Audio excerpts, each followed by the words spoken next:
noches, señoras y señores.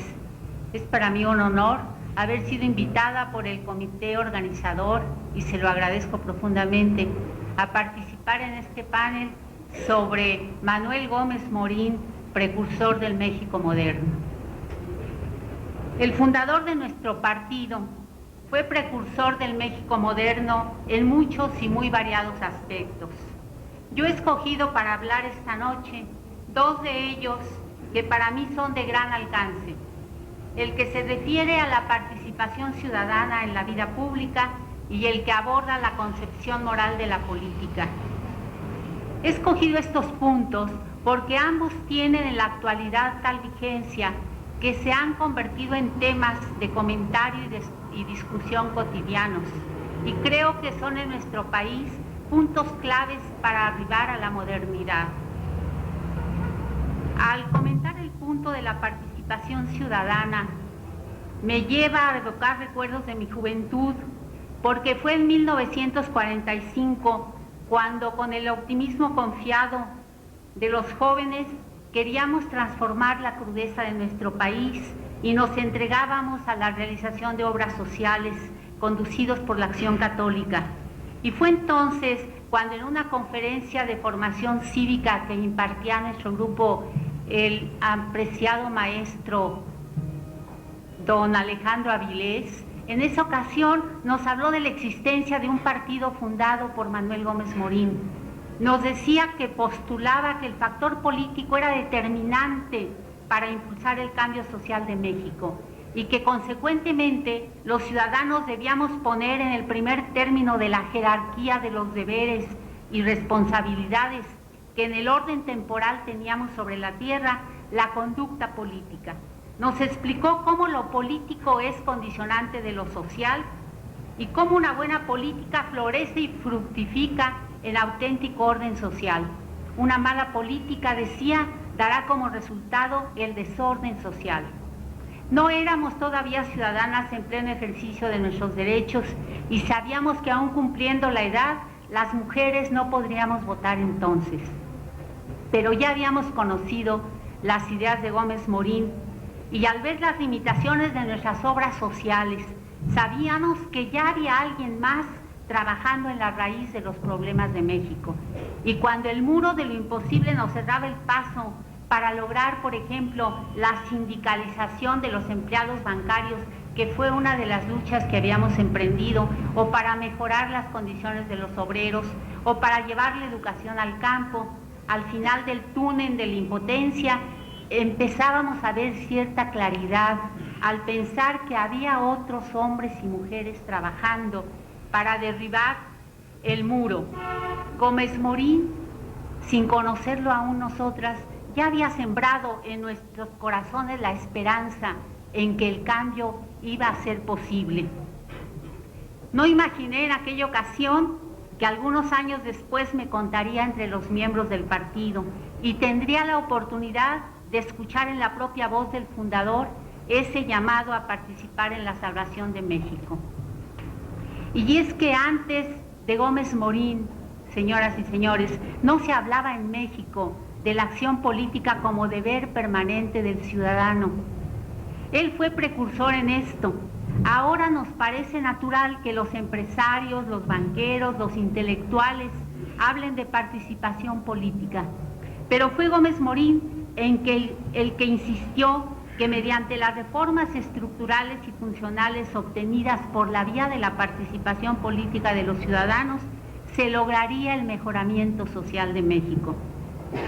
La participación ciudadana en la vida pública a través de instituciones como el referéndum, el plebiscito y la iniciativa popular fueron apoyadas por Gómez Morín en la Convención Primera del Partido sobre el tema del municipio, celebrada en 1940, organizada precisamente para festejar el primer aniversario de la fundación del partido. En ella se propuso, además de la creación de estas instituciones, no solo la toma de conciencia individual para que todo ciudadano participara y vigilara al gobierno de su ciudad, sino que esta participación se diera también a través de las organizaciones intermedias. las cuales darían mayor fuerza a la acción individual. Así lo expresó Gómez Morín desde 1947 en esa quinta Convención Nacional. Y decía él, agregando a estas propuestas, precisa conocer y fomentar a las comunidades intermedias entre la persona y el Estado y simultáneamente definir y estructurar esas comunidades para que no pierdan su naturaleza ni se desvíen de su fin y para que con coherencia orgánica sean el sustento del Estado, equilibrado y armonioso que anhelamos, y el apoyo permanente para que la persona pueda cumplir mejor su misión temporal y su vocación eterna. Así que la actual propuesta en boga de la sociedad civil ya había sido formulada por don Manuel hace 50 años. Él insistió en que los objetivos de la democracia solo podrían alcanzarse con la participación de todos y con el apoyo especial de las sociedades intermedias. El principio del cambio, dijo en 1945 en el 6º aniversario del partido, el principio es esta formación de la conciencia nacional y de una ciudadanía despierta y ágil, resuelta y responsable. El principio es dar a esa conciencia los elementos de convicción y de juicio que la integran, más bien dicho, iluminarla de nuevo, porque desde hace 4 siglos nunca han desaparecido del alma mexicana. El principio, agregaba don Manuel, es motivar la decisión ciudadana, señalándole metas concretas y valiosas e indicándole sin ocultaciones el largo y difícil camino que deberá recorrer para alcanzarlas. Gómez Morín sembró en los ciudadanos la convicción de que un pueblo no debe esperar nada que no intente por sí mismo. Los invitó a dejar las actitudes paternalistas y les ofreció el partido como un instrumento eficaz en sus manos para que a través de él pudieran tener liderazgo y organización política. Fue precursor don Manuel porque ahora sentimos que la modernidad no llegará a nuestro país mientras todos y cada uno de los ciudadanos no nos interesemos en la cosa pública y en la participación de la vida política. Y sobre el segundo tema, podríamos afirmar que Manuel Gómez Morín fue también precursor del México moderno al reivindicar la concepción moral de la política y el sacar a la luz pública el tema de los valores superiores en la vida pública en una época en que privaba la esquizofrenia de los individuos, esquizofrenia que hacía que en su vida privada recomendaban y hasta practicaban convicciones y actitudes que luego negaban en su vida pública. Sus certeros análisis sobre la corrupción en su época son desgraciadamente actuales. Sus propuestas se adelantaron a su tiempo y ahora siguen siendo condicionantes para salir del atraso endémico en que se debate nuestro país. Decía Gómez Morín en 1946, este es el clima actual de México. Saturación ya intolerable de fatiga y náusea por la corrupción de la vida pública. Esto lo decía en 46. Inconformidad activa que empieza a no detenerse ni ante el sacrificio en su exigencia de renovación.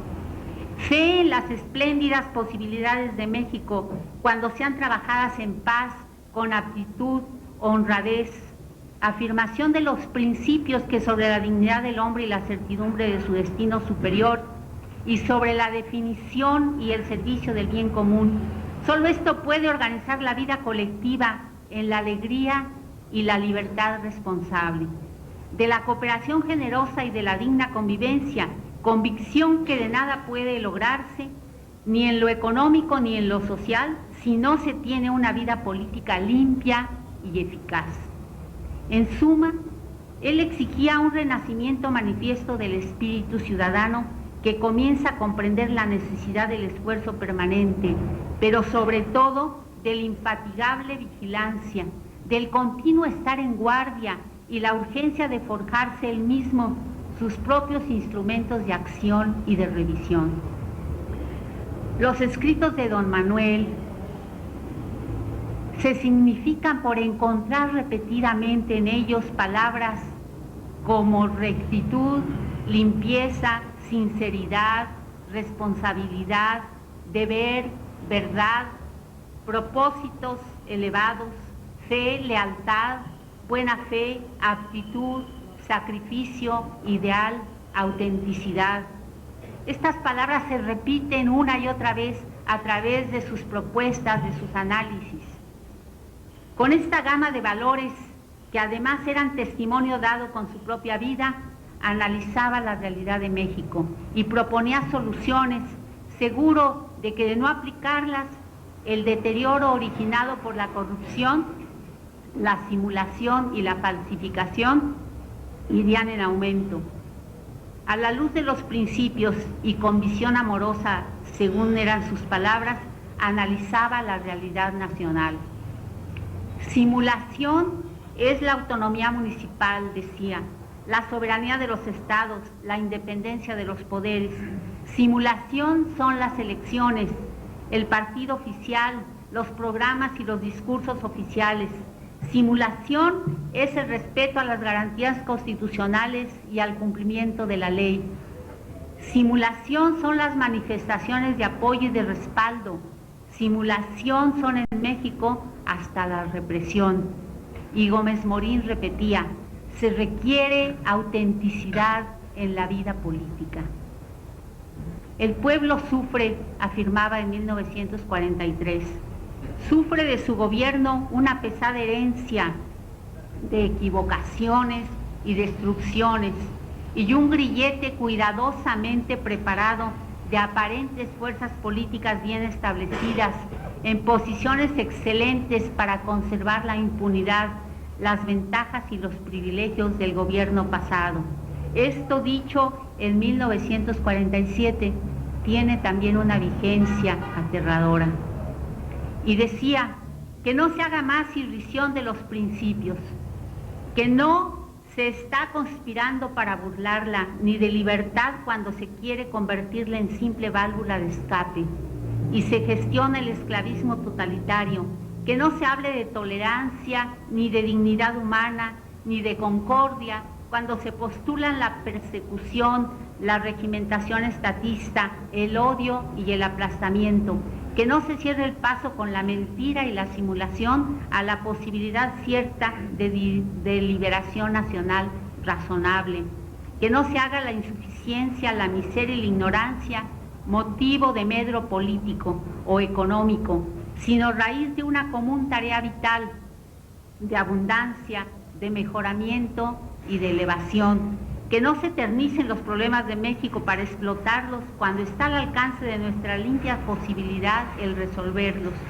que aquí y ahora lealmente, con la mente y las manos limpias, acometamos con verdad la tarea esencial, obligatoria y evidentemente posible de crear condiciones humanas de vida espiritual y material para todos los mexicanos.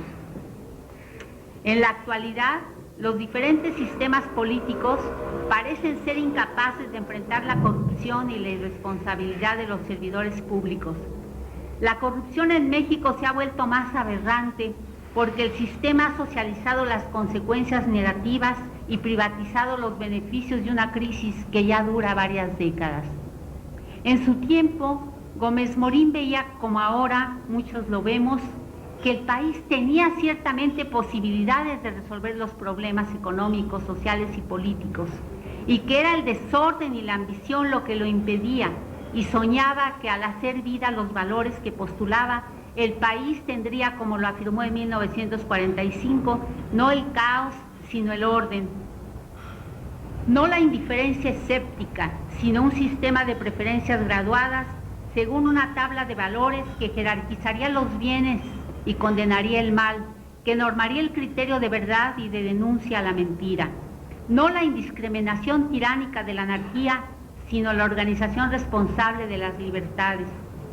Y de estos conceptos básicos concluía una serie de fecundas derivaciones que establecían la verdadera naturaleza de las comunidades humanas: familia, municipio, nación, comunidad de trabajo, de cultura y de fe.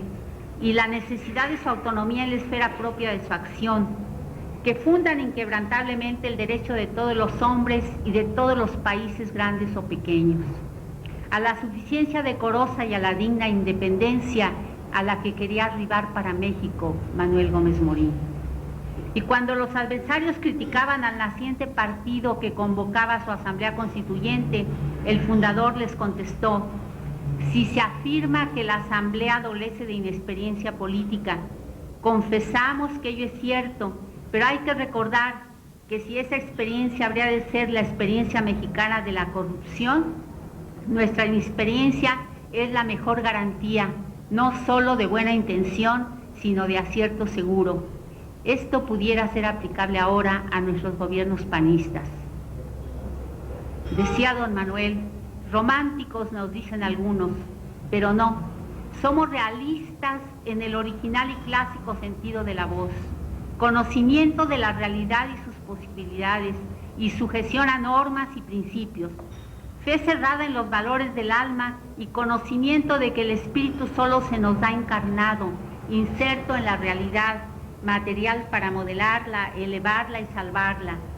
Nada de lo que postulamos, continúa don Manuel, es injusto, nada de lo que exigimos es imposible. No ignoramos la inmensidad de la tarea ni las deficiencias que la impreparación, las decepciones, la ignorancia y la pobreza han causado. Finalmente, Gómez Morín exhortaba a hacer permanente la acción, convencido de que no se podía esperar la redención inmediata. La acción debía ser inagotable, y fue en 1946, en el informe a la Cuarta Convención Nacional, cuando dijo las palabras que han sido inspiración en la vida del partido y en la lucha por cambiar a México, y las cuales yo quiero usar para terminar. No olvidemos, decía nuestro fundador, que nuestro deber es permanente, no lucha de un día, sino brega de eternidad, y herencia para nuestros hijos, que la decisión y el esfuerzo próximos sean episodios solamente en el cumplimiento de ese deber, alentado por la alta promesa que no dejará de cumplirse para los hombres de buena voluntad.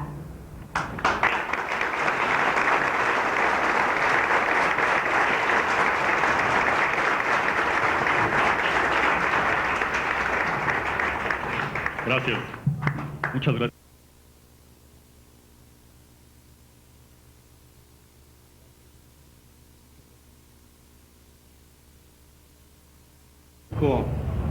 Al Partido Acción Nacional la posibilidad de conversar con ustedes, a ustedes su presencia aquí, a los miembros de la mesa les expreso mi satisfacción por compartir estos momentos con su inteligencia. Les pido a todos una disculpa por la demora,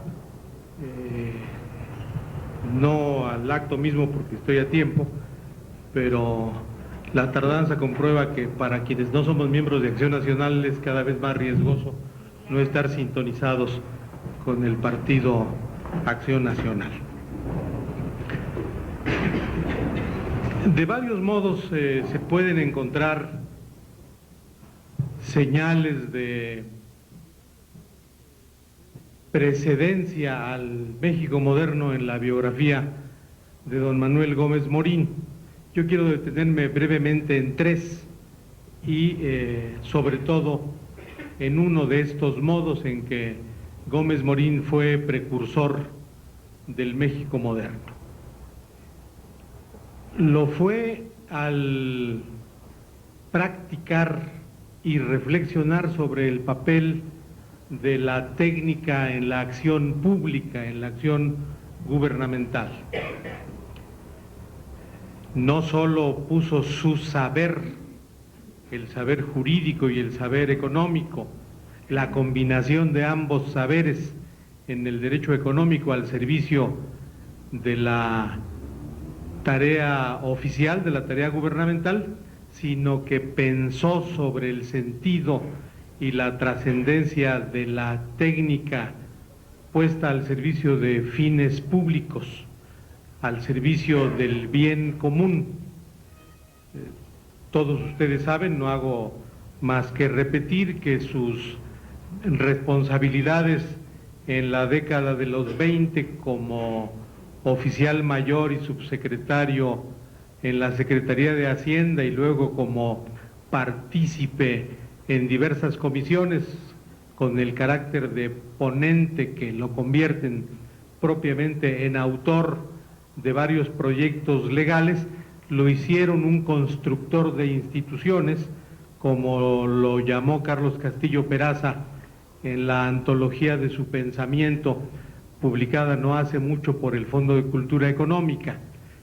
La ley del Banco de México, el Banco Central, el Banco de Emisión, la ley del crédito agrícola y la correspondiente al banco respectivo, la ley del banco que hoy es el de Obras y Servicios Públicos, la creación de un régimen de crédito hipotecario en nuestro país, son algunas de las tareas emprendidas por Gómez Morín en aplicación de su convicción respecto de cómo el saber jurídico, el saber económico, es convertible a instituciones a través de la legislación. Y no solo fue un practicón de este saber jurídico colocado al servicio del gobierno, sino que en diversos escritos reflexionó sobre el carácter de la técnica como este conjunto de saberes matizado por el servicio hacia los demás, lo que lo coloca lejos de la tecnocracia posterior, que es un saber soberbio que quiere satisfacerse a sí mismo, quiere ignorar las finalidades sociales del saber puesto al servicio de la transformación social. Gómez Morín es pues un precursor del México moderno en cuanto a gobernar no de oídas, no líricamente, sino a través de la aplicación de conocimiento preciso dirigido a la construcción de instituciones. También es un precursor del México moderno en cuanto que atisbó simultáneamente con el nacimiento del partido gubernamental, del partido dominante casi único, la necesidad de una alternativa permanente, partidaria, no agrupada en torno de una persona y por lo tanto circunstancial, sino al servicio de ideas que propusiera un programa susceptible de aplicarse a lo largo del tiempo. En un intercambio de correspondencia y de ideas con José Vasconcelos, aún antes de que Vasconcelos protagonizara la campaña electoral de 1929 y 10 años antes de la fundación de Acción Nacional, queda claro en los escritos de Gómez Morín que ha llegado ya a la convicción de que solo organizando un partido que sea capaz de contrarrestar el poder hegemónico del grupo en el gobierno, es posible encaminar al país a la democracia. No fue necesario que se constituyera el partido gubernamental, no fue necesario que se hiciera evidente la intención del expresidente Calles de disfrazar su ansia de dominio personal con la mampara de una agrupación política, para que Gómez Morín percibiera que la pluralidad, la diversidad de opciones, la alternativa frente a un partido dominante era imprescindible para una vida democrática real. De tal modo que al final de 1928, cuando había sido proclamada por Calles la necesidad de sustituir a los caudillos por las instituciones, Gómez Morín, con Vasconcelos, que protagonizaría el episodio electoral de 1929, atisbó la necesidad de no limitarse a patrocinar una candidatura por más eminente y poderosa que fuera en virtud de quien la protagonizara, sino en construir una fuerza de carácter permanente que superara las vulnerabilidades de las candidaturas personales. Pero me parece que más relevante todavía que estas dos señales de modernidad, la de la técnica al servicio de un propósito político y la de la pluralidad partidaria,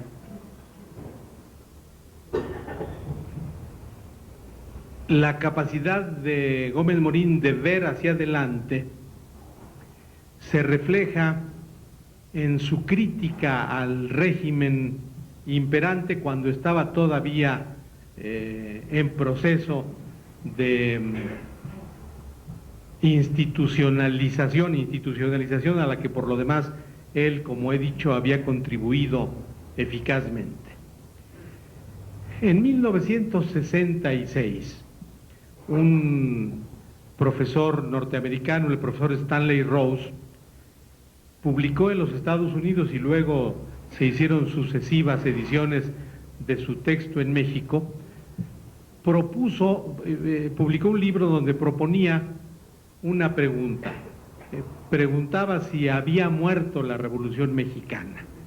El profesor Rose había encontrado en 1966 que alrededor de 20 años antes, entre 1946, 47 y 48, habían surgido en la vida pública mexicana, procedentes de muy distintos miradores, diversos diagnósticos, por ejemplo, de don Daniel Cosío Villegas en la crisis de México, de José Revueltas desde la extrema izquierda, de Jesús Silva Herzog desde una izquierda gubernamental, de José R. Colín, que había dirigido la Cámara Nacional de la Industria de la Transformación, es decir, desde el punto de vista empresarial, y otros autores, diversos diagnósticos que en el segundo lustro de la década de los 40, al entender que estaban agotándose las banderas de la Revolución Mexicana,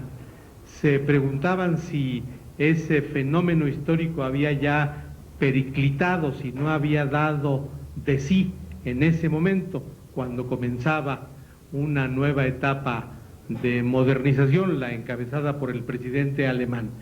Fue muy notorio que en esos años, 47 y 48, se agolparan diversos estudios coincidentes en afirmar, o por lo menos en preguntarse, si la Revolución Mexicana había llegado ya a sus días postreros.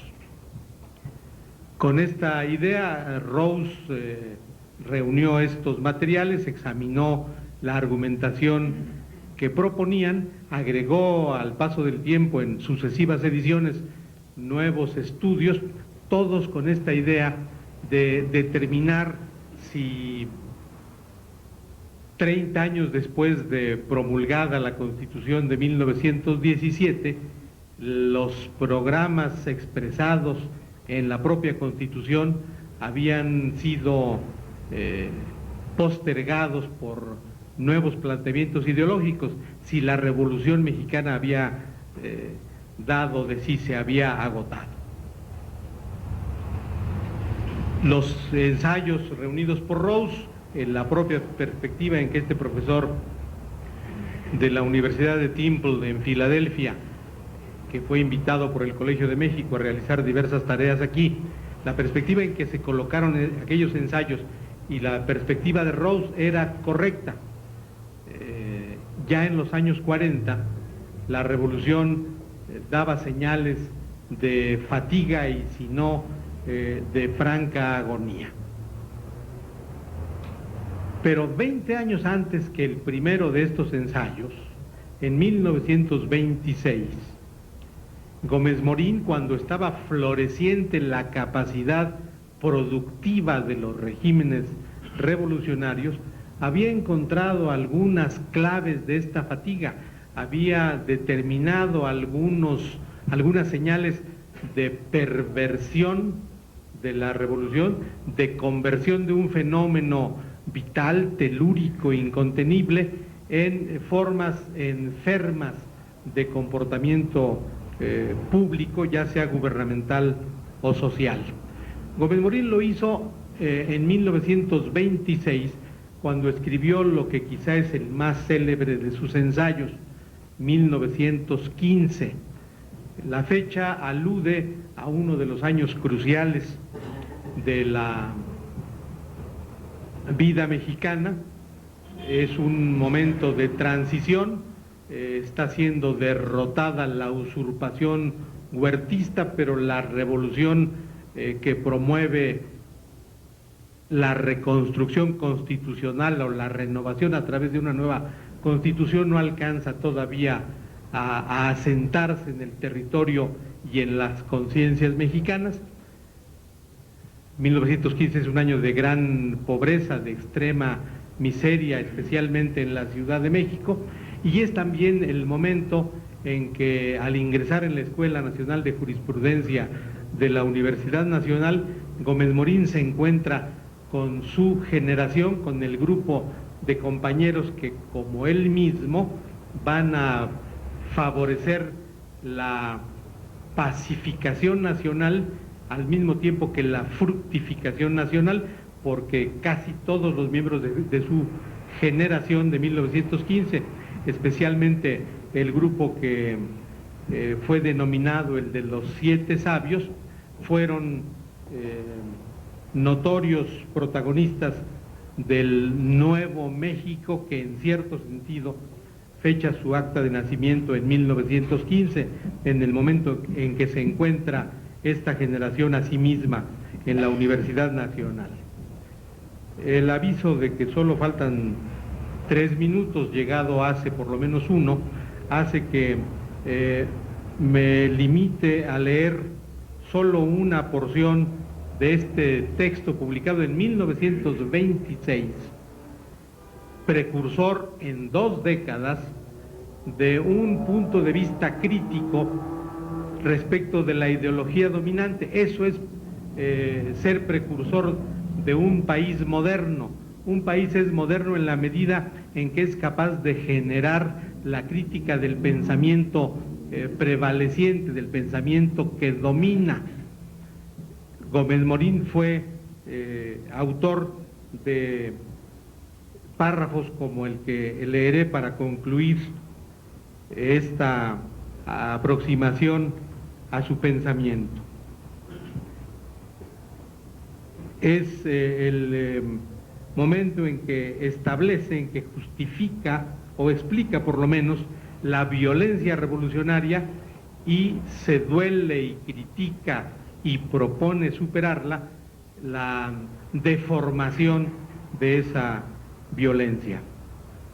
Dice Gómez Morín: obra directa de la lucha en los campos, consecuencia inevitable de la contienda armada, era un turbulento desbordar de apetitos, venganzas y saqueos, homicidios, robos, violaciones. Pero eso fue normal e inevitable. Era la guerra con sus atributos militares, el rápido aflojar de un resorte mal ajustado por una disciplina inadecuada. La República entera fue un gran campamento y no se podían exigir límites de normalidad. El homicidio mismo formaba parte del natural espectáculo diario y la destrucción, para el ciudadano armado, era pura prueba del viejo aborrecimiento o se hacía por mero espíritu infantil, irresponsable y gozoso de destruir. Fue la época en que los salones servían de caballería. Se encendían hogueras con confesionarios. Se disparaba sobre los retratos de ilustres damas científicas y la disputa por la posesión de un piano robado quedaba resuelta con partirlo a hachazos lo más equitativamente posible. La época en que se volaban trenes y se cazaban transeúntes, en que se fusilaban imágenes invocando a la Virgen de Guadalupe, en que con el rifle en la mano los soldados pedían limosna. Hasta en el crimen había cierta ingenuidad. La ignorancia de las masas les impedía ver lo que llamamos amplio horizonte del propósito, pero su generoso impulso superaba la pobreza del programa declarado. Del caudillo no podían entender más que la incitación inmediata, ni comprendían ni les importaba la fútil jerigonza del general o del político, pero peleaban y se entregaban sin reservas por las secretas razones de su corazón. Después, pasado el hervor de la primera lucha, el desenfreno incalculado, irresponsable, natural de la masa, ha sido reemplazado por la verdadera corrupción moral. Al homicidio, el asesinato; al saqueo, el peculado; a la ignorancia, la mistificación. Del crimen del exceso pasamos al del defecto. No roba ni mata ya la turba armada, pero el mismo funcionario que decreta la muerte para el soldado ladrón de una gallina se enriquece en el puesto y no vacila en mandar asesinar a su enemigo. Al caudillo surgido de la necesidad y del entusiasmo con la virtud mínima del valor, sucede el ladino impreparado que escamotea el afán democrático y, diciéndose encarnación del pueblo, justifica sus necedades esgrimiendo en su defensa la noble y fundada convicción en el profundo acierto del instinto popular. El elogiado hambrearse con la muerte, el generoso desprecio de la propia vida cuando es preciso luchar, se han convertido en desprecio de la vida ajena, en crimen de cantina o en asesinato político. Esto vio Gómez Morín en 1926, aún antes de los asesinatos de Gómez y de Serrano, aún antes del asesinato de Obregón, aún antes del asesinato de Luis Donaldo Colosio y José Francisco Ruiz Massieu. Muchas gracias.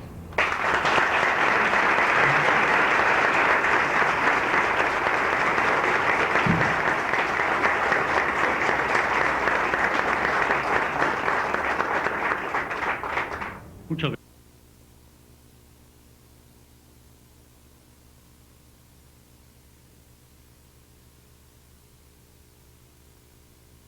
Buenas noches.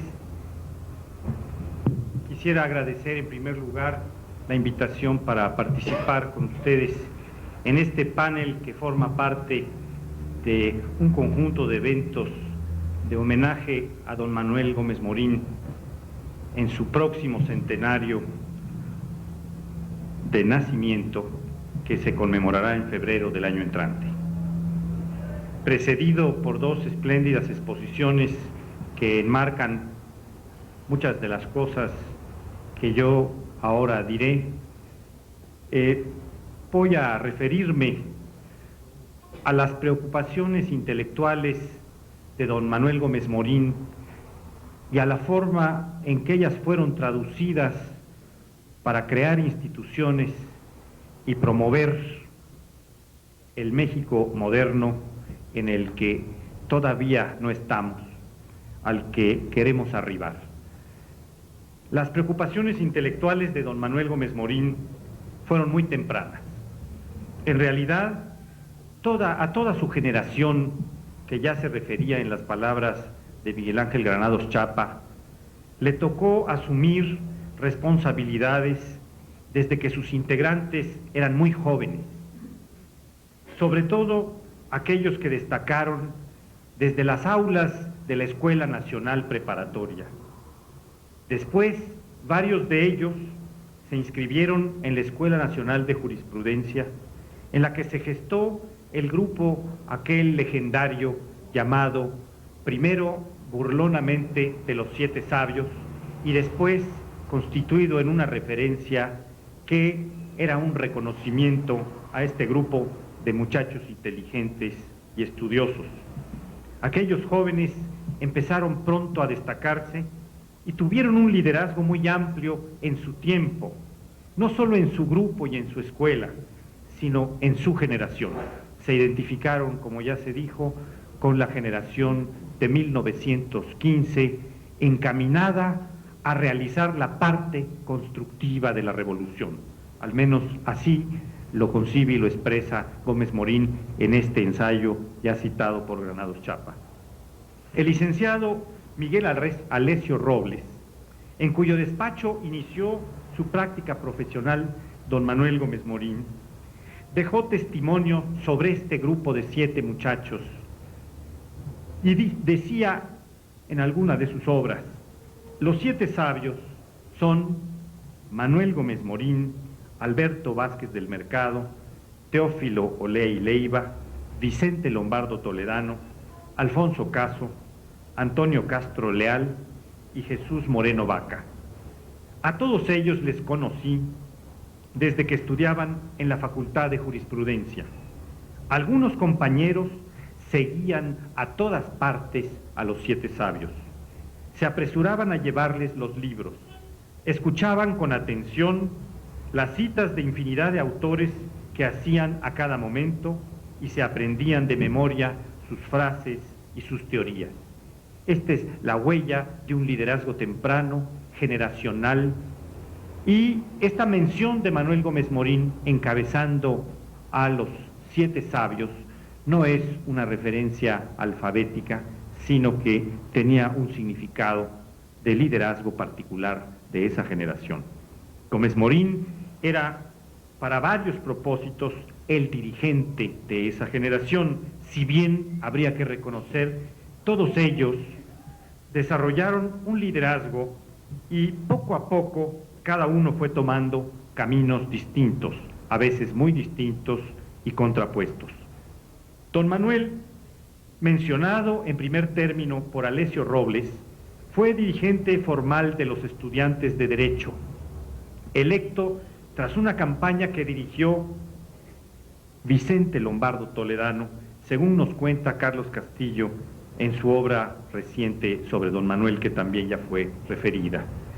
Pero su capacidad no fue solo la del líder estudiantil, sino que mostró aptitudes para la organización institucional desde muy temprano, ya que antes de recibirse como abogado, pasó a ser secretario de la Escuela Nacional de Jurisprudencia en 1918.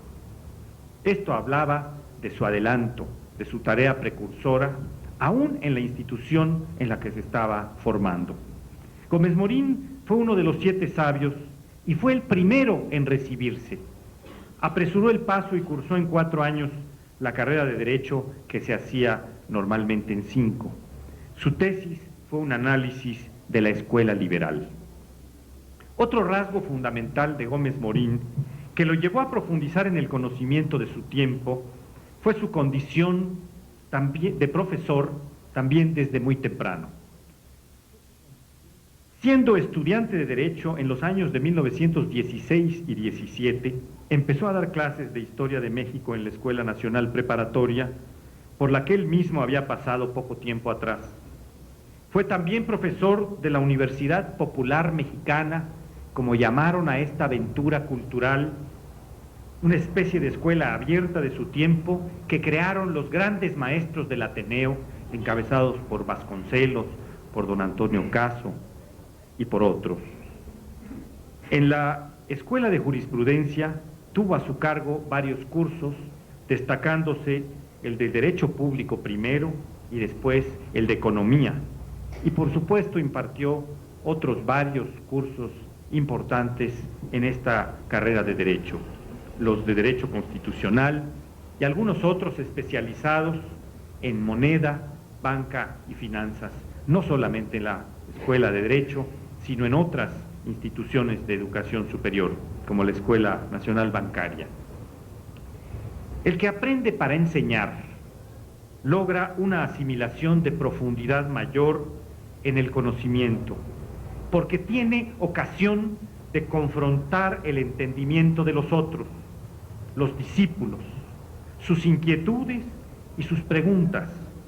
También porque repasa en diversos cursos los conocimientos que imparte en momentos sucesivos, pudiendo relacionar esos conocimientos con los nuevos que ha adquirido y con circunstancias distintas cada vez que los expone, lo cual permite advertir otras dimensiones e impactos del conocimiento.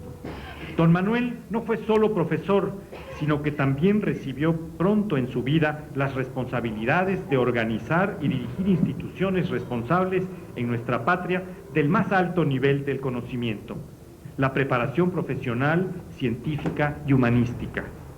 Fue director de la Escuela Nacional de Jurisprudencia por encargo de don José Vasconcelos a los 26 años. En esa escuela se gestaron los primeros estudios serios y sistemáticos sobre la ciencia económica que iban a dar lugar a la Escuela Nacional de Economía años más tarde. Don Manuel, después, a los 36 años, fue rector de la Universidad Nacional Autónoma de México y libró una batalla fundamental para la consolidación de la autonomía por esos años de 33 y 34. Don Manuel, siendo funcionario de la Secretaría de Hacienda, estudió economía en profundidad en la Universidad de Columbia, en Nueva York. Había sido enviado allí, a Nueva York, por el secretario de Hacienda, otro personaje legendario, el general Salvador Alvarado, quien sostenía un importante litigio con empresas norteamericanas, comercializadoras del Enequén, desde que fue gobernador preconstitucional de Yucatán. En Estados Unidos, don Manuel conoció y estudió el Federal Reserve System, del cual tomó una serie de ideas y experiencias que iba a aplicar después como creador del Banco Central o Banco de México años más tarde. Fue, asimismo, un difusor de las ideas a través de la prensa, medio por excelencia en su tiempo. Desde luego escribió también algunos libros de gran profundidad. Sin embargo, en este último ámbito, en el de los libros, encontramos que su producción no es tan amplia como lo eran sus conocimientos y sus capacidades. Sus textos revelan una preocupación por la profundidad, un estilo cuidadoso, un castellano bien conocido y propiamente expresado, y una enorme sensibilidad.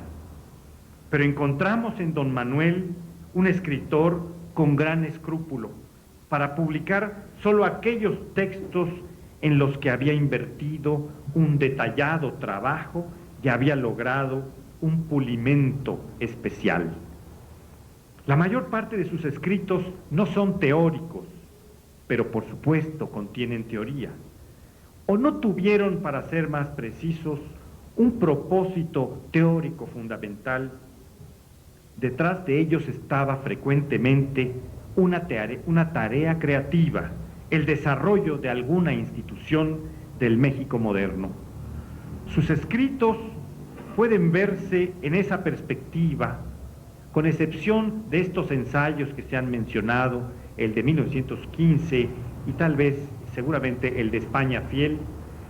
Los otros escritos de don Manuel, publicados en libros, pueden verse desde esta perspectiva como planes y planos para edificar instituciones. A esos propósitos obedecen sus trabajos sobre el crédito agrícola y sobre la Universidad de México, su naturaleza jurídica, y desde luego sus informes y sus discursos en las asambleas del Partido Acción Nacional desde su constitución. Participó en la organización de eventos y en el planteamiento de ideas innovadoras en diversos campos relacionados con la vida económica y social del país, propuestas fiscales, bancos de servicio público, leyes sobre el crédito y la moneda, la seguridad social, el petróleo, la irrigación, los caminos. Pocos hombres de aquel tiempo pueden participar en tantas realizaciones como las que se cuentan en el haber de don Manuel Gómez Morín. Y no solo en el ámbito público participó, sino también vastamente en la promoción, dirección y seguimiento de empresas privadas, bancos, industrias y comercios. El PAN es sin duda la institución en la que don Manuel invirtió mayor tiempo y más amplias preocupaciones. Sus escritos lo revelan así. La primacía de lo político le fue siempre muy clara, y la primacía de lo político demandaba desde entonces no solo la construcción de un partido auténtico de ciudadanos al servicio de la sociedad, sino un nuevo impulso a esta, a la sociedad, y una reforma completa del Estado. Esta no es una demanda reciente como algunos pudieran pensar, la de la reforma del Estado. Don Manuel la presentó muy claramente en su informe en la 8ª Convención del Partido Acción Nacional desde 1949 y la presentó en forma meridiana. Estas son sus palabras, para no interpretarlo, lo cito textualmente. No hay presas, ni caminos, ni edificios públicos, ni obras materiales, cualesquiera que ellas sean, que puedan tener primacía sobre esta reforma. Se refería a la reforma política de aquel tiempo. Sin ella, toda la vida pública, desde el planeamiento y la ejecución de las obras materiales hasta los aspectos superiores y más valiosos de la acción de la autoridad, estará falseada. Sus realizaciones serán siempre endebles y fuera de proporción con la necesidad y con las posibilidades de México, cuando no contrarias a esa necesidad y aniquiladoras de esas posibilidades. La necesidad de lograr la suficiencia, la seguridad, la desaparición de la miseria y del desamparo, la producción bastante para cubrir la necesidad de todos, la distribución justa de la renta, es postulada en nuestro tiempo, dice don Manuel, como tema esencial del esfuerzo colectivo. Lo es, en efecto, pero una de las causas de esa necesidad es que subsiste sin solución el problema del Estado, de la organización de la autoridad, de la definición de su misión, de sus límites, de la creación de los medios para subordinarla en todo momento al servicio del bien común, de su conjugación con las libertades y prerrogativas esenciales de la persona humana y de las comunidades naturales, de los métodos eficaces para lograr que los hombres concretos, encargados de ejercitarla, sean genuinamente y de modo exclusivo representantes de la comunidad y que ésta tenga constantemente los medios para exigirles cuentas y responsabilidades. Nuestro homenaje de hoy, cuando se acerca el centenario de su nacimiento, siendo de la mayor trascendencia, no se justifica solo por su visión y su acción como constructor de instituciones del México moderno, sino por su penetración en la construcción del ser humano como hombre político, como ciudadano, que es la expresión mayor de su realización. Esa construcción del ciudadano y de la comunidad ciudadana, de la ciudadanía, es todavía una asignatura pendiente, la más crucial de nuestra reforma política, también pendiente. Oigamos, para concluir esta intervención, lo que decía don Manuel Gómez Morín al respecto. El régimen, como dijo González Luna, nunca recorrerá su camino de Damasco. Por ello, hay que prender la esperanza en lo medular, que es la ciudadanía. De ella dependen, como el río de sus veneros, la renovación completa de nuestra vida, el firme y noble modelado y la animación vital del México que anhelamos. Ciudadanía como tarea individual de renovación y como empresa colectiva de ordenación de la fuerza social y de creación de los instrumentos para que esa fuerza se exprese y se haga valer incontrastablemente. Ese empeño de don Manuel reclama primero en cada hombre, en cada mujer de México, el precioso sentido de su vinculación, decía él, venturosa e ineludible, con la comunidad, frente al egoísmo helado y anárquico de la dispersión individualista, frente a la masa indiscriminada, sombría e infrahumana del totalitarismo de cualquier color, rehacer el sentido exacto, ardiente, luminoso de la persona y de la comunidad humana, el hombre completo que es él mismo, con su propio destino intransferible y que es también, no solo simultáneamente, sino en unión inextricable, la comunidad que en cada uno se encarna y realiza y sin la cual la persona humana deja de ser. Muchas gracias.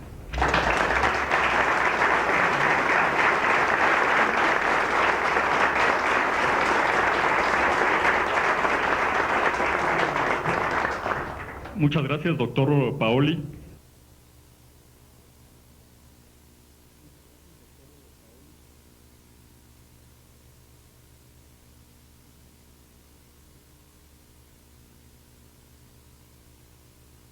Un honor para mí compartir en esta mesa con tan destacadas personalidades. Cuando recibí la invitación de la diputada Cecilia Romero para participar en este homenaje, agradecí mucho a Acción Nacional el gesto de hacer esta invitación. Pero desde luego que además de ser un honor, es un compromiso muy severo para mí. Es así porque no puedo salirme de mi trinchera, porque soy un hombre de izquierda, pero en fin de cuentas se trata del homenaje a Manuel Gómez Morín, que es un patrimonio de la inteligencia nacional.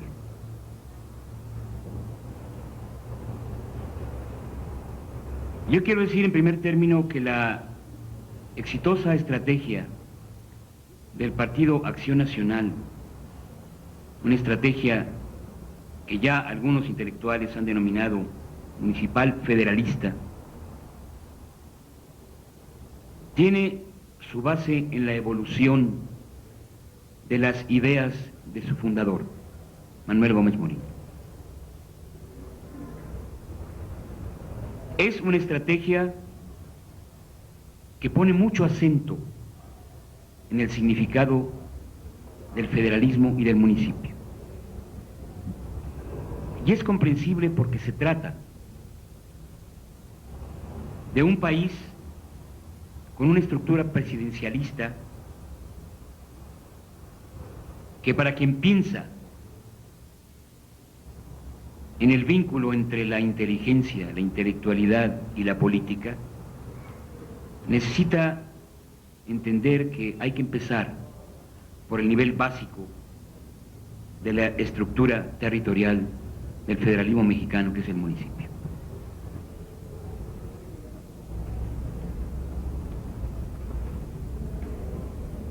Es evidente el peso que ha tenido en todas las distintas conformaciones políticas, incluida la oposición, la estructura férrea del presidencialismo y del centralismo en nuestro país.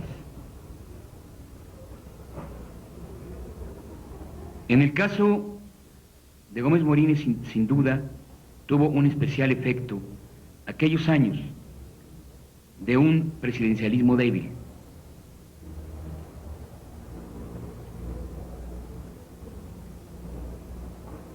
Años que ocasionaron caos,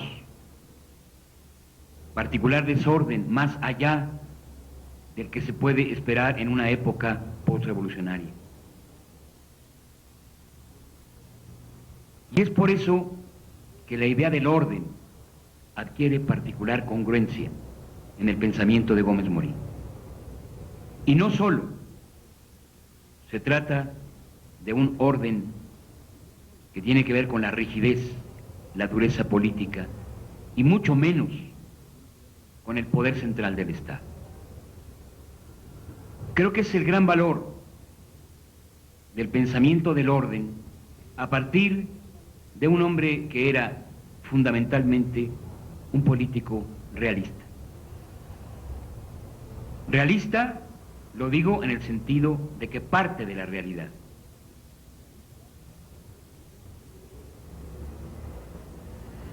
Y por eso el concepto del orden adquiere una particularidad que tiene que ver con la realidad del momento y con el futuro del país.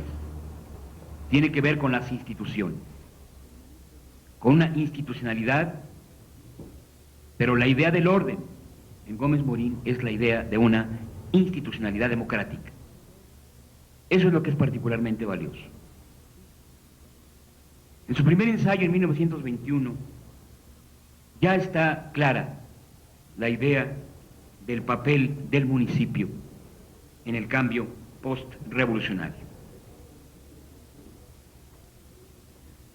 Y si bien estamos hablando de un hombre de pensamiento liberal,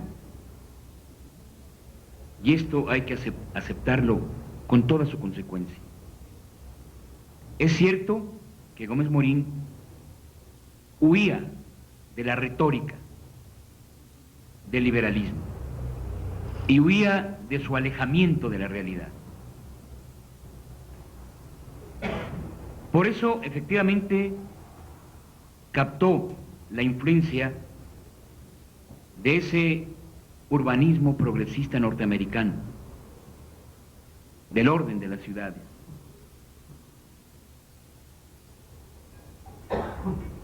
Pero siempre convirtiéndolo en una idea democrática. Por eso es tan lúcida la idea de la autonomía del municipio en Gómez Morín. Porque se trataba de un municipio libre, pero con responsabilidades ante los electores. A eso me refiero cuando digo que huía de la retórica. Que siempre buscaba que encajara la idea en la realidad viva. Y la idea del municipio libre, convertida permanentemente desde entonces a la fecha en mera retórica, la revelaba Gómez Morín en su idea de que fuera fundamentalmente libre por su responsabilidad ante los ciudadanos. Y asumo el concepto de ciudadanía al que aquí se han referido ya con absoluta claridad. Buscando justamente esa responsabilidad ante los electores y siempre mirando hacia el cambio en el municipio, es que existe en Gómez Morín una idea precursora del cambio por la vía de las elecciones, de un cambio sin riesgo y en paz. Esa idea está presente aún en momentos en que era un verdadero sueño hablar de cualquier tipo de elecciones sin fraude en nuestro país. Esta idea electoral del cambio y sin riesgo es una llave maestra de su pensamiento. Y permítame que haga yo referencia a la parte más universal de su pensamiento, a lo que nos corresponde a todos, al Gómez Morín no panista, sino al Gómez Morín de todos, al que tiene que ver con ideas que todos tenemos que recoger.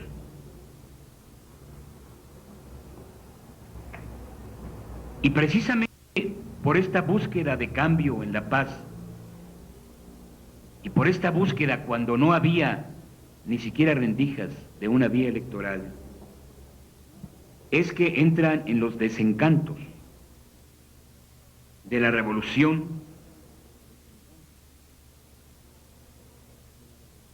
que veía con enormes dificultades para abrirle paso a la democracia. Y sobre todo, por una severa preocupación del creciente corporativismo del Estado.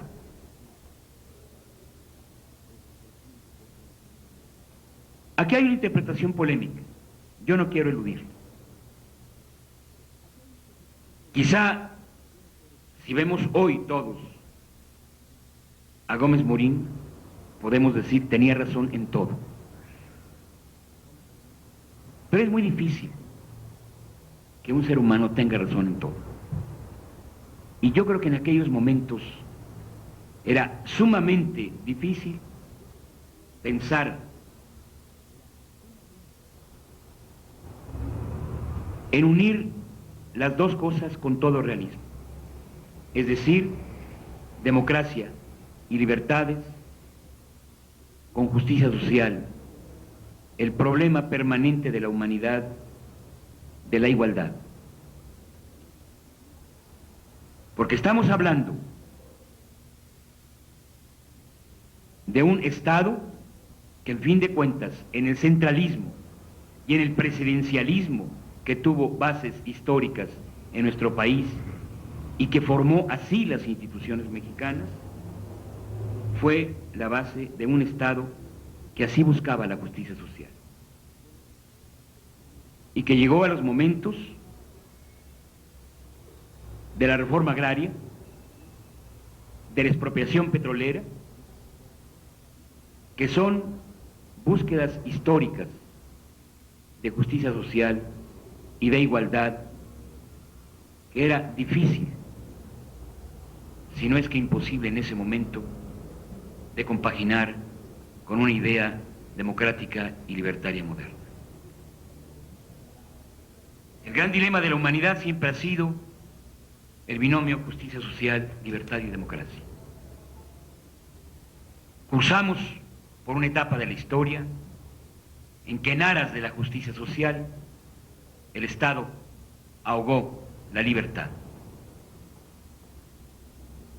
Y vivimos todavía el peso de estados que en aras de la libertad ahogan la justicia social.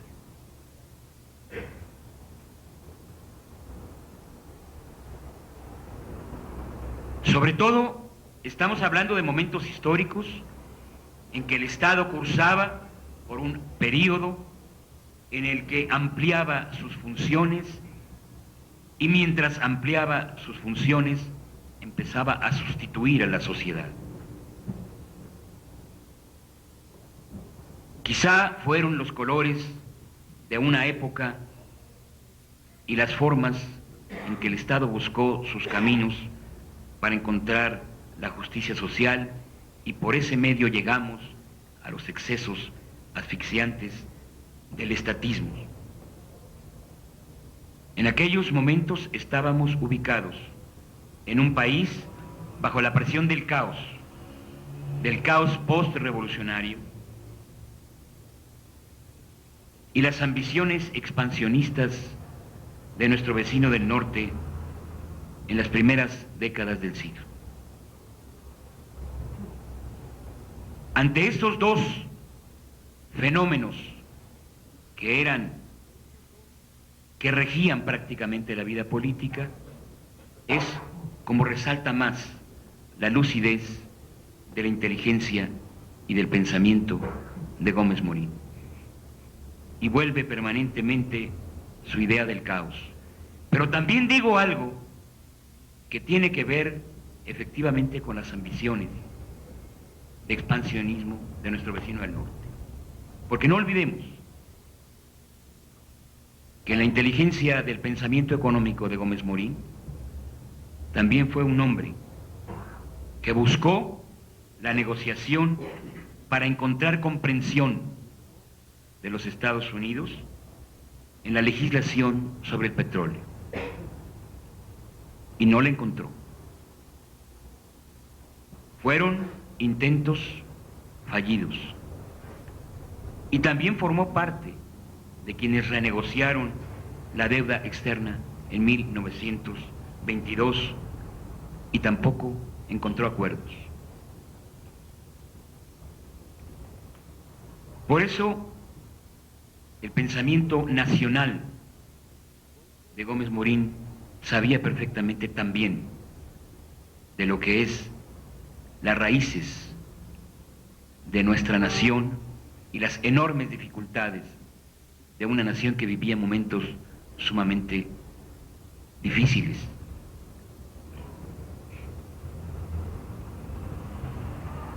sus programas de gobierno, sus ideas de estadista siempre tenían que ver con la relación entre el Estado y la sociedad. Claro que podemos decir que estamos hablando de un verdadero precursor de la reforma del Estado.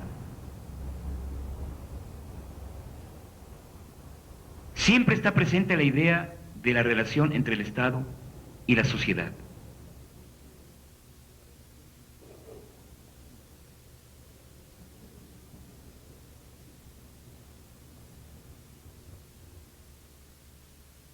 Es sumamente importante en la historia de nuestro país el papel de Gómez Morín como universitario.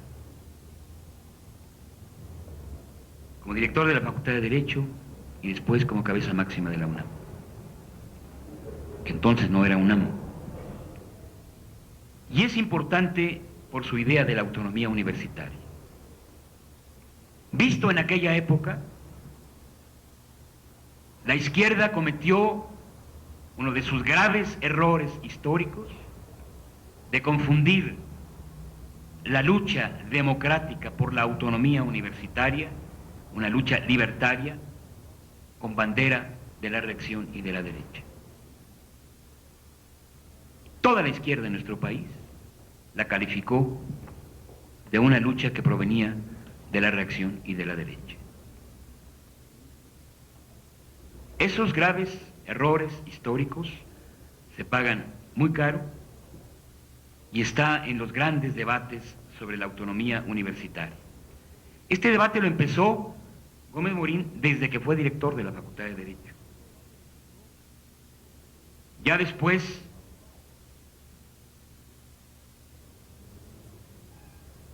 se mezclaron las otras cosas.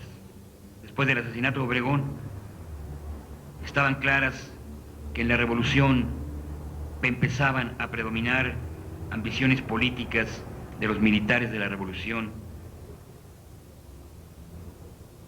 en una escasa vida institucional y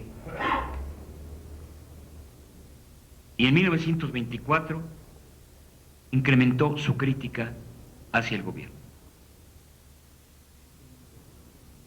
Después vino Vasconcelos, pero yo creo que entre Vasconcelos y Gómez Morín había una diferencia esencial, que es la idea del partido. En Vasconcelos, una inteligencia lúcida y un hombre de una enorme importancia para nuestro país, no estuvo presente jamás la idea de un partido, y sí estuvo en Gómez Morín, y fue justamente su mayor fruto. Con la candidatura de Vasconcelos se perfilaban ya de manera más clara en Gómez Morín las diferenciaciones con el poder público y desde luego con su falta de congruencia con los anhelos de justicia social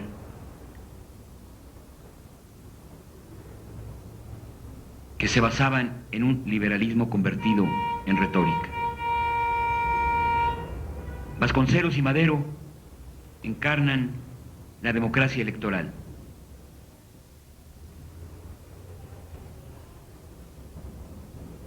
Y Gómez Morín estaba viendo de manera cada vez más clara las contradicciones de la revolución y emprendió una lucha definida y clara contra el enriquecimiento y la corrupción.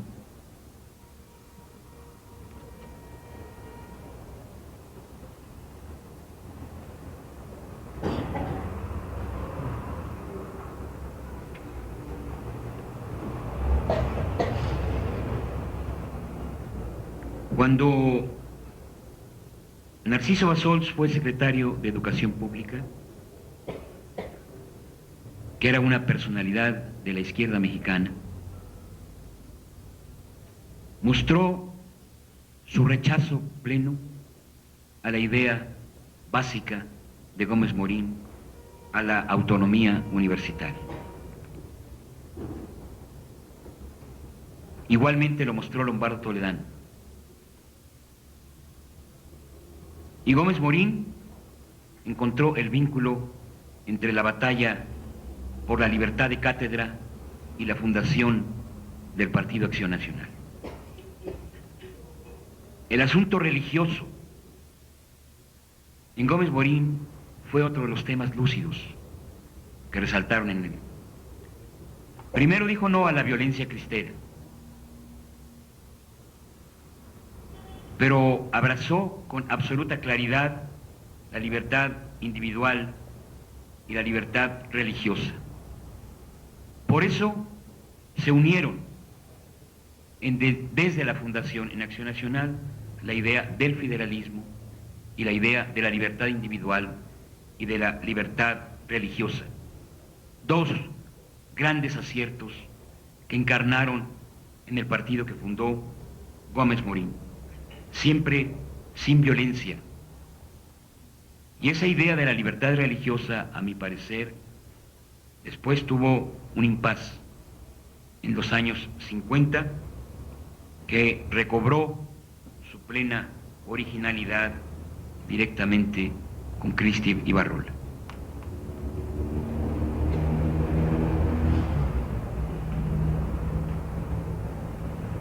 Las grandes polémicas de la izquierda con Gómez Morín fue su rechazo a lo que era entonces la educación socialista, que como quiera que fuera era una búsqueda de educación popular y científica. Pero en el fondo, la idea que predominaba en Gómez Morín era una permanente lucha contra la ocupación de espacios de la sociedad por parte del Estado. Esa es la parte que es indiscutible, que es vigente y que es válida en cualquier trinchera.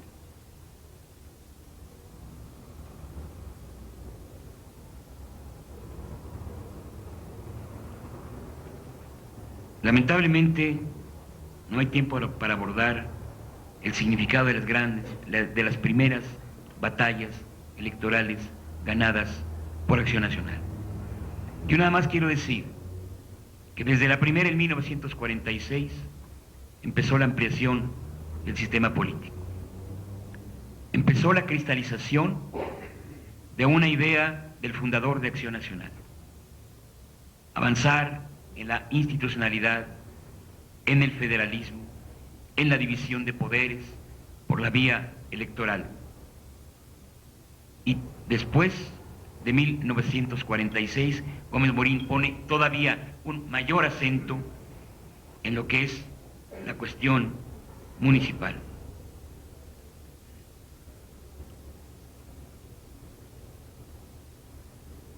Es en 1947 cuando él habla de emprender la gran reforma municipal que reclama nuestra patria, a pesar de aparecer como una estrategia molecular y lenta. Lo que podemos decir es que de ahí partió la primera iniciativa de reforma del artículo 115 constitucional. Otro de los grandes méritos de los inicios de Acción Nacional. En medio de esto ha estado permanentemente la lucha contra el fraude. Cuando hablamos de Gómez Morín como un precursor del México moderno, efectivamente estamos hablando de un México que no ha llegado, pero del que estamos transitando. México moderno quiere decir plural, quiere decir tolerante, quiere decir de una relación sana, limpia y democrática entre el Estado y la sociedad, de instituciones que funcionen en su relación con la ciudadanía,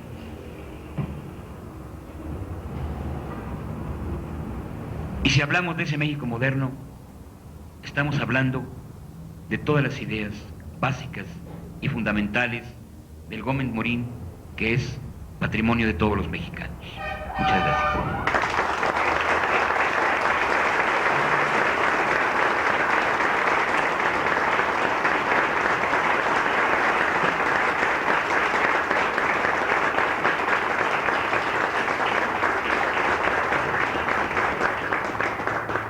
Muchas gracias, licenciado Rincón Gallardo. Como habíamos dicho al inicio de este evento, por los que me antecedieron, y particularmente por Gilberto Rincón Gallardo, cuya posición aquí es especialmente apreciable, porque da sentido a la pluralidad que en Acción Nacional buscamos. La idea del partido como institución permanente, que fue una idea crucial y clave para el desarrollo del país. Efectivamente, la lucha por la democracia se había venido dando de manera muy tropezona, muy poco organizada, muy espontánea, siguiendo las fórmulas de un liderazgo individual que derivaba naturalmente muchas veces en caudillismo. Caudillismo que a su vez se desvanecía pronto porque los seres humanos somos poco duraderos, a veces poco honrados, o morimos pronto. Así que los caudillos, algunos acobardados, otros comprados, otros amedrentados o enfermos, envejecidos, quedaban en mitad del camino. Vimos así luchas precursoras que no dejaban organizaciones permanentes. Están las dos mayores, para no entrar en demasiados detalles, la de 29 de Vasconcelos y la de Almazán, precisamente en las goteras temporales de la fundación del Partido Acción Nacional, en 39-40. Pero ninguna de estas organizaciones, ni otras que tuvieron como eje articulador fundamental a un caudillo, pudieron trascender y traer a México a la lucha fundamental por la modernidad institucional. Fue solo el Partido Acción Nacional que, a través del concurso de hombres muy valiosos, encabezados por don Manuel, que tenía una visión muy amplia del mundo, de la nación mexicana, del Estado nacional que había vivido desde las entrañas, de la cultura nacional que había abrevado de los grandes maestros del Ateneo,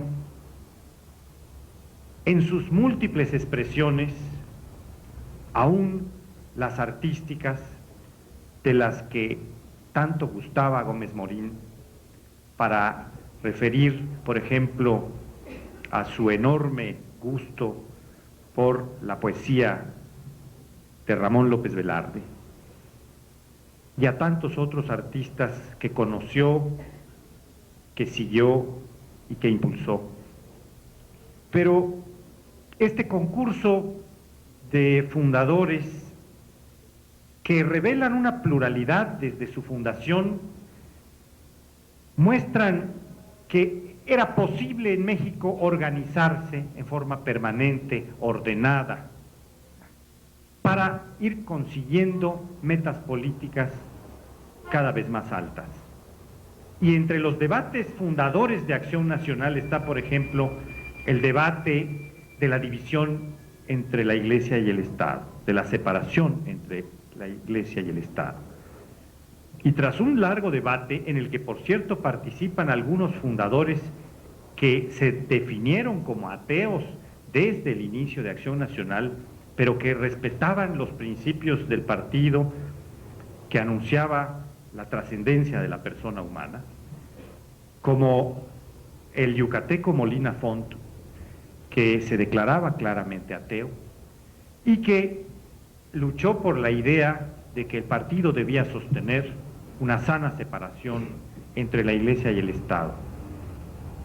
Se mostró entonces la posibilidad de un partido real de ciudadanos que tenía que enfrentarse a una enorme corporación gigantesca, y que esta ha sido tal vez la institución señera, no solo que que Gómez Morín impulsara en forma mayúscula, sino que muchos seguidores por decenas y decenas de años, de entonces para acá, 57 años, han continuado desarrollando y que finalmente las fuerzas políticas de distinto signo tuvieron que asumir como una verdad política fundamental: la organización permanente de un partido.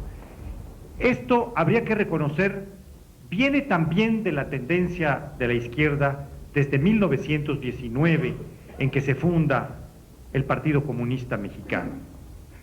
Pero se trataba de un partido que despreciaba el trabajo electoral en muchas de sus instancias y el trabajo político abierto en otras y en otras épocas, y que poco a poco fue llegando hasta su desvanecimiento e integración con otras fuerzas en un partido que claramente luchaba por una democracia que ya no se podía definir más como la democracia burguesa o electorera, sino como la única posible democracia que tiene ángulos económicos, sociales, culturales y políticos, pero que habría que dar esta batalla en forma abierta, legal y pacífica, sin temor a que ésta fuera calificada como una opción burguesa.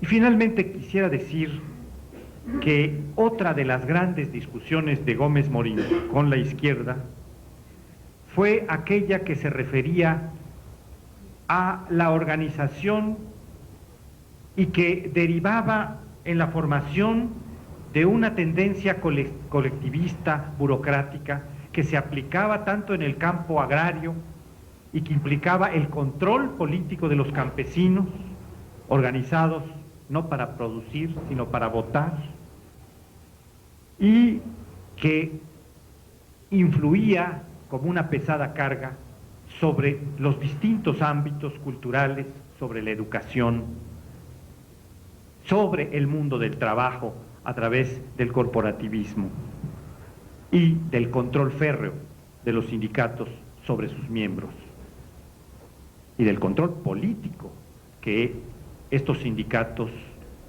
desarrollaron.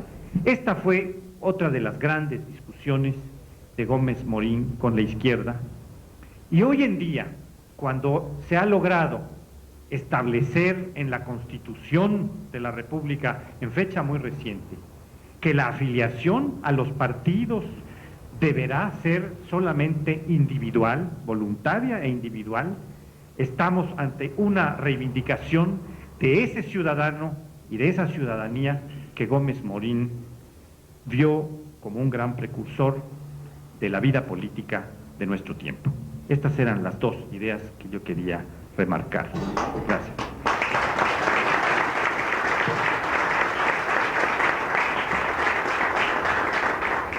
Tiene la palabra la diputada Álvarez. Gracias.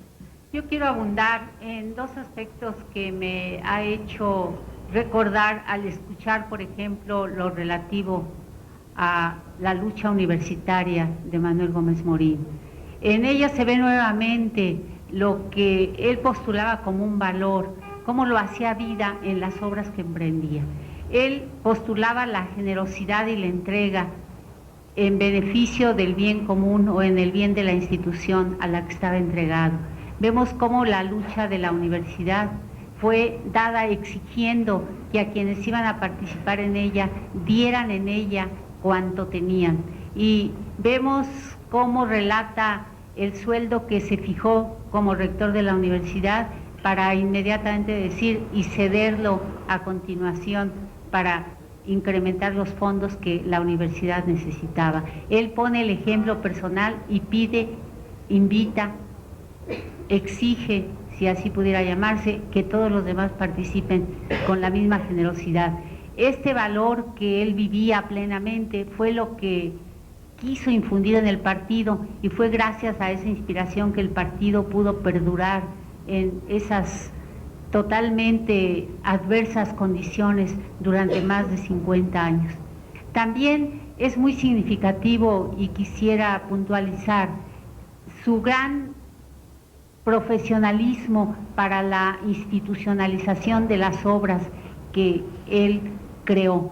Así como en las obras económicas tenían como base legislaciones, reglamentos, así en la vida del partido fueron los principios de doctrina los que dieron ese marco de institución permanente y sobre el cual debía girar toda la demás acción que a partir de la creación llegara.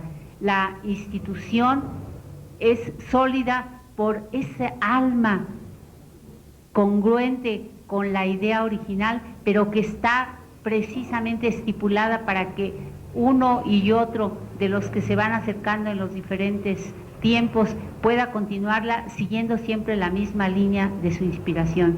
Esa institucionalización lo llevaba precisamente, por ejemplo, en la vida del partido. Pudimos asistir a convenciones, asambleas donde él ya no era el presidente y siendo el fundador y siendo la autoridad moral vigente, dejaba perfectamente los campos delimitados a las autoridades electas, a las autoridades designadas, para que continuaran con la vida de la organización y él sabía tomar un lugar distante para dejar que la institución creciera y se manejara con sus propias normas y con sus propias reglas. Estas características nos hacen valorar aún más toda la obra que esta noche recordamos de nuestro fundador.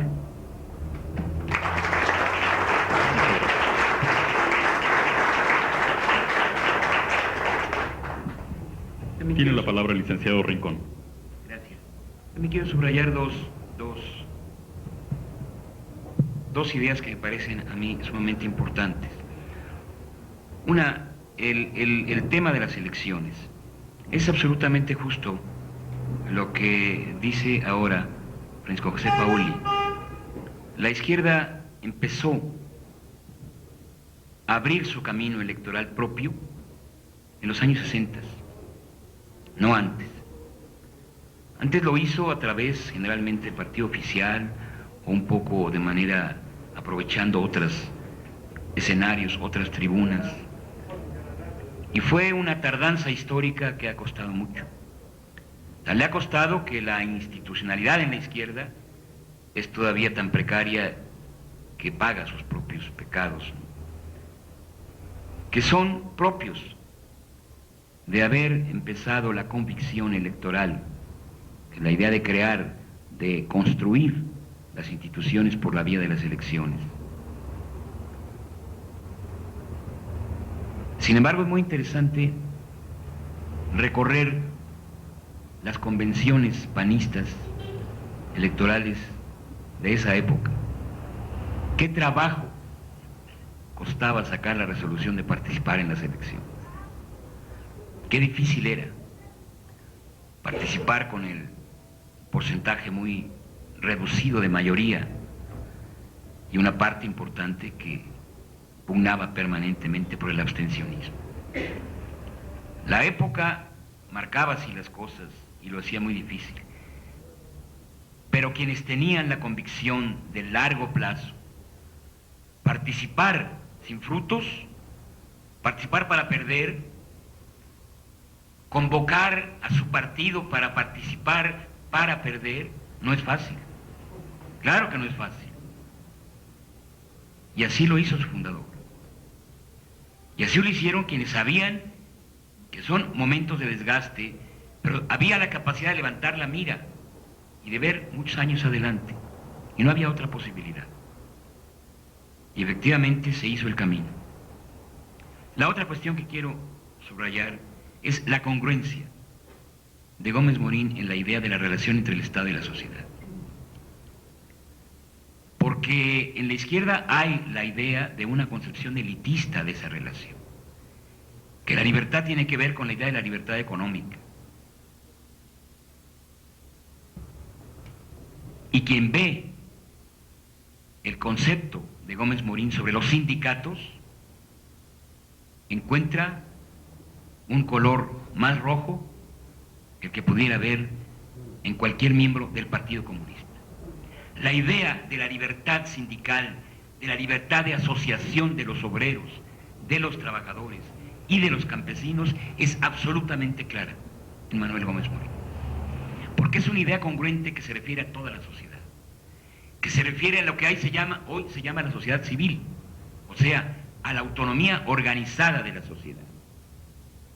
Pensar como un estadista es pensar en una sociedad que tiene la capacidad de organizarse de abajo para arriba, autónomamente, y un Estado que no la interrumpe, que no la asfixia, que no la impide, que no le impide su libre juego. Y ese pensamiento congruente es clarísimo en Manuel Gómez Morín.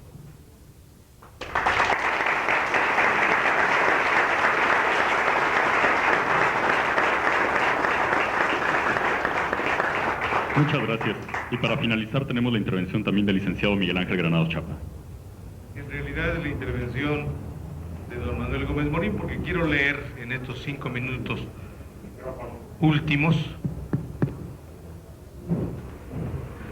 el epílogo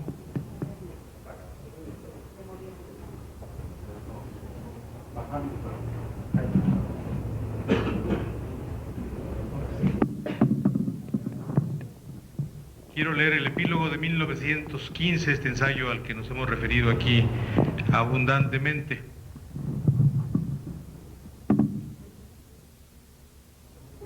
¿Era aquel el que sonaba? Bueno, voy a alzar la voz para que nos entendamos, incluso sin la reverberación del micrófono. Digo que voy a leer el epílogo del ensayo 1915.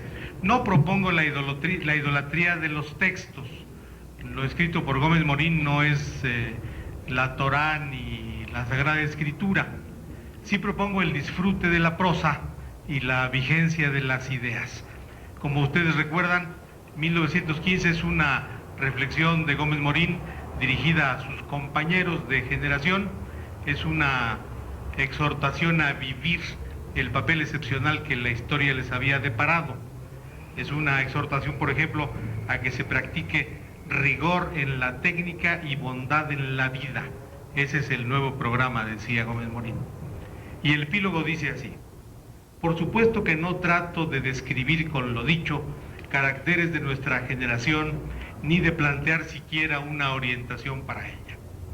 El dolor puede ser un inseguro criterio para valorar la acción.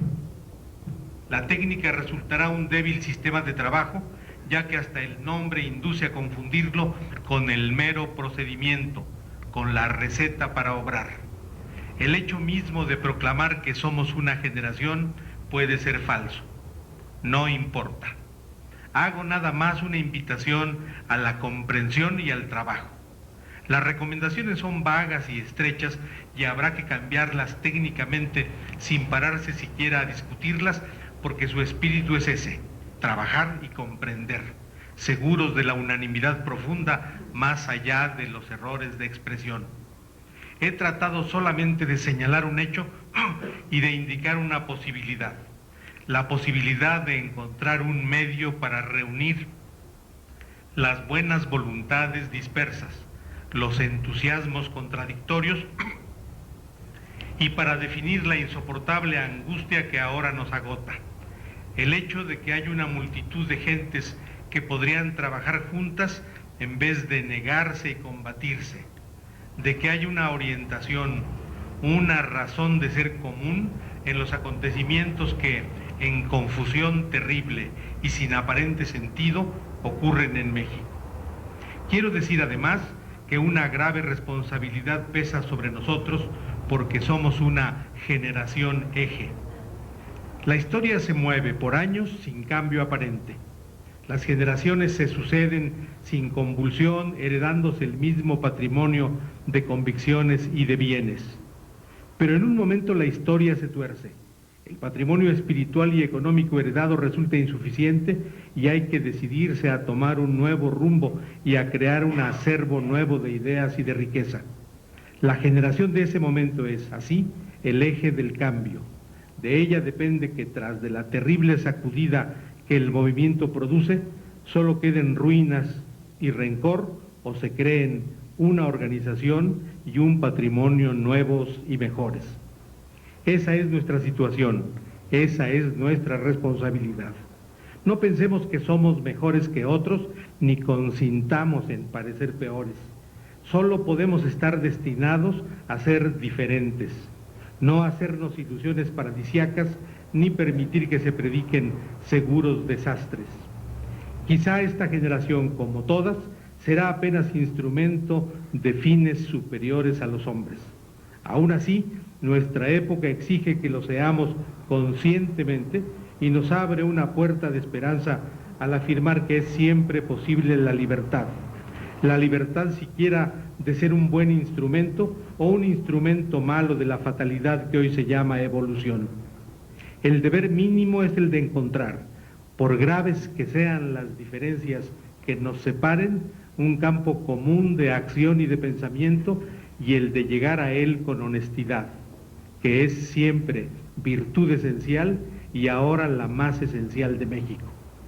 Y la recompensa menor que podemos esperar será el hondo placer de darnos las manos sin reservas. Muchas gracias.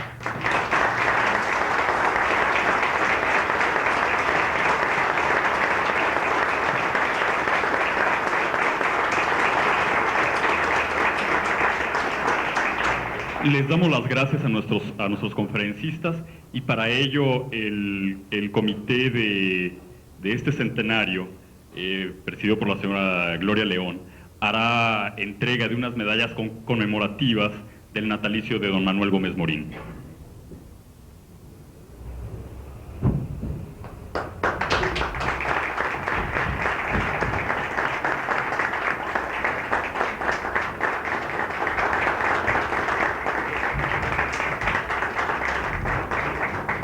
Y antes de decir las últimas palabras, pueden pasar todos nuestros invitados a este pequeño salón que está aquí a un costado, a tomar refrescos y café para quien guste. Y por otro lado, también queremos invitarlos para que nos acompañen en la próxima conferencia de este martes que viene, 22 de octubre, a esta misma hora y aquí en este mismo lugar. Gracias.